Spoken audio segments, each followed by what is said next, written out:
Olá, me chamo Luiz Fernando, formação de engenheiro civil, possuo mestrado em engenharia civil.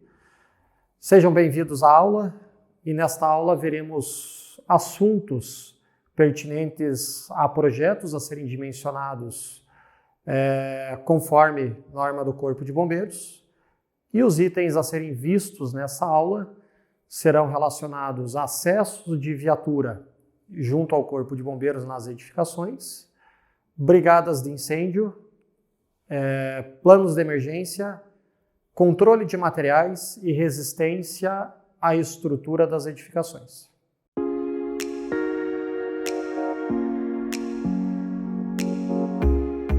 Olá, dando início às medidas de segurança de fato, né? Veremos que realmente para cada edificação, conforme visto nas tabelas 5 e tabela 6, né? A tabela 6 existem várias tabelas conforme a ocupação da edificação, e a partir de agora daremos início ao entendimento, né, de maneira mais objetiva das medidas de segurança conforme descritas nas tabelas. O Código de Segurança contra Incêndio e Pânico, né, ela contém 40 normas de procedimento técnico, 5 normas de procedimentos administrativos, orientações com relação a edificações novas, edificações antigas e existentes, e também ela traz a classificação de medidas de segurança para as áreas de risco. Neste tópico, nós veremos sobre acesso de viaturas na edificação e áreas de risco, resistência ao fogo da edificação, controle de materiais e acabamento e revestimento, planos de emergência, brigadas de incêndio e iluminação de emergência. Iniciando pelo acesso de viaturas, estes acessos, quando necessários, o dimensionamento, estes acessos devem ter largura mínima da via, né, dentro de um condomínio, por exemplo, ou dentro de uma indústria, com largura mínima de 6 metros. A largura mínima do portão de acesso deve ser de no mínimo 4 metros. Este piso, né, ou esta via, deve suportar um peso mínimo de 25 toneladas distribuídos em 2 eixos. O portão deve ter uma altura livre mínima de 4,5 metros. Recomenda-se que para as vias de acesso com extensão superior a 45 metros, o local deve possuir área que permita o retorno de viaturas. Resistência ao fogo da edificação, né, de maneira rápida e histórica, através da Revolução Industrial, as características de construção das edificações elas mudaram muito, né? Então, estruturas antigas que nós tínhamos muita madeira, né, muito concreto, elas passaram a ser trocadas, digamos assim, por malhas de vidro, né, sistemas de drywall, placas cimentícias, estruturas de aço. Então, houve a necessidade do estudo e da verificação também com relação às características de segurança desses elementos. A resistência ao fogo da edificação é encontrada na NPT, Norma de Procedimento Técnico, número 8. Nesta norma, além de todas as características, existe uma tabela no final dela, onde ela encontra ali, né, onde ela orienta com relação a todos os grupos e ocupações, se há subsolo ou não, e com relação à altura da edificação. Lembre da nossa altura, né, definição de altura. Então, se nós temos lá, vamos continuar o nosso exemplo da aula anterior. Se nós temos um supermercado, grupo C, né, divisão C2, e eu tinha uma altura térrea, isso significa que ela entra na primeira, segunda, terceira coluna, onde ela diz classe P1, altura menor que 6, ok? Então eu preciso que essa estrutura ela suporte no mínimo 60 minutos ao fogo, ok? Como que se chega nisso, né? As tabelas na NPT 8, né, elas acabam mostrando algumas espessuras de reboco, de cimento e tudo mais, né? Até quantos centímetros de largura, muitas vezes, e qual o material utilizado para mim ter esse TRRF, que é tempo de resistência ao fogo, ok? Esse tempo de resistência também é indicado em planta, ok? Então, quando se desenha a planta, onde se quer, né, mostrar as medidas de segurança, na parte de baixo da planta coloca resistência ao fogo de 60 minutos. O controle de materiais e acabamento e revestimento, né, é um item bem importante, ok? E aonde muitas vezes no projeto e na vistoria esse item é bem solicitado. Mas isso significa o quê? Né? Que todos os materiais de piso, parede e teto, ele deve sim possuir uma resistência ao fogo ou até mesmo na produção de gás ou fumaça. Esse tempo ao fogo, ele possui várias classes e essa classe ela é indicada pelo fabricante, ok? A aplicação de materiais deve sim ser conforme orientações da norma do Corpo de Bombeiros. Deve, né, na aplicação desses materiais, possuir uma ART, né, a NPT 10, relacionada ao CEMAR, ou controle de materiais. Ele diz que na ART tem que ter o nome do profissional, o nome da obra, tudo certinho, e dizer que o controle de materiais aplicados na edificação está de acordo com a norma. As classes, né, e as edificações veremos adiante. Então, o controle de material, de novo, ele traz na parte esquerda as ocupações, as divisões, e em seguida, né, as classes, né, mínimas e máximas aceitáveis de piso, parede e teto. De novo, pegando o exemplo do supermercado, classe C, né? Se eu tenho uma classe C, que é um supermercado, então para o piso, eu só posso colocar um piso nesse local que seja de classe 1, classe 2A, classe 3A ou classe 4A. Paredes e divisórias, classe 1 e classe 2A. Teto e forro, classe 1 e classe 2A. Digamos que colocaram um forro de madeira, né? E a madeira, esse fabricante, ele não deu nenhuma especificação de classe. Existem duas possibilidades, né?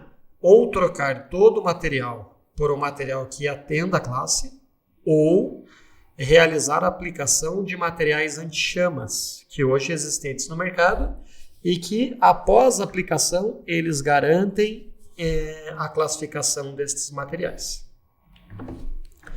Planos de emergência contra incêndio. Então, os planos de emergência são exigidos sim em algumas edificações, não são todas, e neste documento devem ser informados os riscos e informações operacionais, a planta de risco, recursos humanos, quantas pessoas tem lá dentro, quais são os horários de funcionamento, quantos brigadistas, né? Medidas de segurança existente, quantos extintores, quantos hidrantes, aonde existem pontos de acionamento de alarme, aonde se encontra a fonte de alimentação ou a central de alarme. E esse documento, geralmente, claro, conhecimento da brigada de incêndio e, de preferência, conhecimento de todos os envolvidos, de como vai ser praticado, muitas vezes, esses acionamentos e a retirada das pessoas lá dentro. Então, aqui existe um exemplo bem simples, né? Uma planta de uma edificação. Então, ali, né, estão indicados onde existe uma saída de emergência, onde existe um hidrante, na parte inferior, ponto de encontro das pessoas, do lado direito inferior, onde eu tenho produtos inflamáveis e produtos perigosos. Então, esse é um modelo, né, de maneira bem simples, onde geralmente as edificações têm nos pavimentos, para as pessoas se situarem numa situação de incêndio. A brigada de incêndio, né, nossa NPT 17, pelo Código do Estado do Paraná, a brigada nada mais é do que uma equipe treinada para situações de emergência. Atualmente, o Código de Prevenção, ele distribui a brigada em brigadista orgânico ou brigadista profissional. Qual é a diferença? O brigadista orgânico, além de ser brigadista, ele possui uma outra função dentro da edificação. Já o brigadista profissional, ele só exerce esta função. O cálculo de brigada, o que veremos mais adiante, tá? Existem coeficientes diferentes de normas anteriores. Para a vistoria, geralmente do Corpo de Bombeiros, deve ser entregue a documentação de pós-treinamento, onde tem todo o conteúdo programático, identificação do instrutor, né? E uma declaração de brigada com a relação de todos os brigadistas, indicando se ele é brigadista orgânico ou profissional, RG e a carga horária do treinamento. Então, de maneira bem simples, né, para cálculo do número de brigadistas, imaginamos uma edificação de escritórios, grupo D1, né? Esta edificação tem como área de risco 1.500 metros quadrados, altura térrea. Como que eu faço para fazer primeiro o cálculo de população? Quantas pessoas cabem lá dentro? Na NPT 11 do Corpo de Bombeiros, existe uma tabela onde ele fala várias ocupações e os coeficientes. Neste caso, para o grupo D1, eu considero uma pessoa a cada 7 metros quadrados. Eu realizando esse cálculo, dividindo 1.500 por 7, né, eu tenho 215 brigadistas. 215 pessoas, tá? Mas ainda não é a minha população para efeito de cálculo. Então eu pego esses 215 e aumento 30% no cálculo. Aí agora sim, eu considero 280 pessoas ou uma população potencialmente de risco. Se eu achei 280 pessoas, tá, o nosso coeficiente de norma é que cada 200 pessoas eu tenha um brigadista. Ou seja, eu tenho um coeficiente de 200.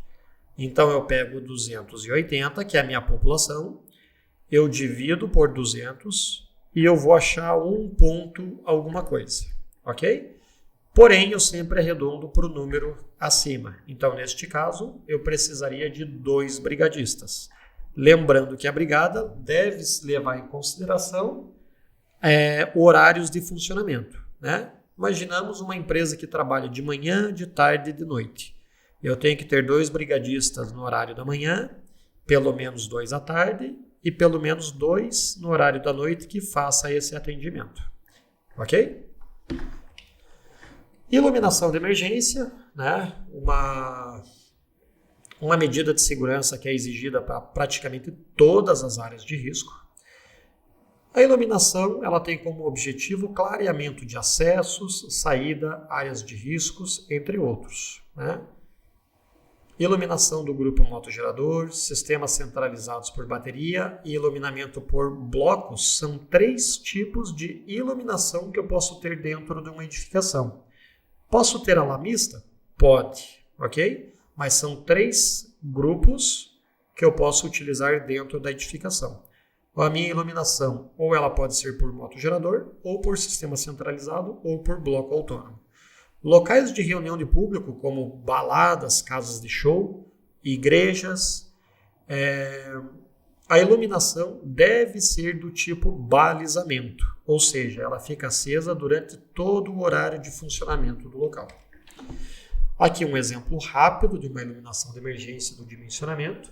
Então o bloco autônomo, aquele bloco pequeno, que geralmente vai na parede, ele tem um raio de atendimento de 7,5 metros. Ou seja, no ponto que eu instalei a iluminação, 7,5 metros para frente e para os lados, ela faz essa iluminação, ela alcança. Entre um bloco e outro, geralmente ela fica entre 15 metros entre blocos. 7,5 metros raio do primeiro bloco e 7,5 metros raio do segundo bloco. A partir do tipo do bloco que é escolhido para o dimensionamento, basta simplesmente acionar o raio, né, de atendimento e aplicar nas plantas. Aqui um modelo simples, né, de dimensionamento de iluminação de emergência. Então, foi inserida uma iluminação bem no meio do corredor e analisado, né, se com o raio para os lados e para frente ela fazia todo o atendimento daquele corredor. Se sim, mantém o instrumento no local. E vou distribuindo os demais conforme a necessidade, justamente para aclaramento de todas as áreas de risco. Aqui estão algumas referências, tá? Principalmente a NPT 18 do Corpo de Bombeiros, que se trata de iluminação de emergência, ok? Agradeço a atenção de todos e obrigado. Obrigado por assistir a essa aula. Nesta aula vimos alguns elementos básicos pertinentes a projeto de prevenção a incêndio. Não esqueçam de realizar as atividades junto ao AVA.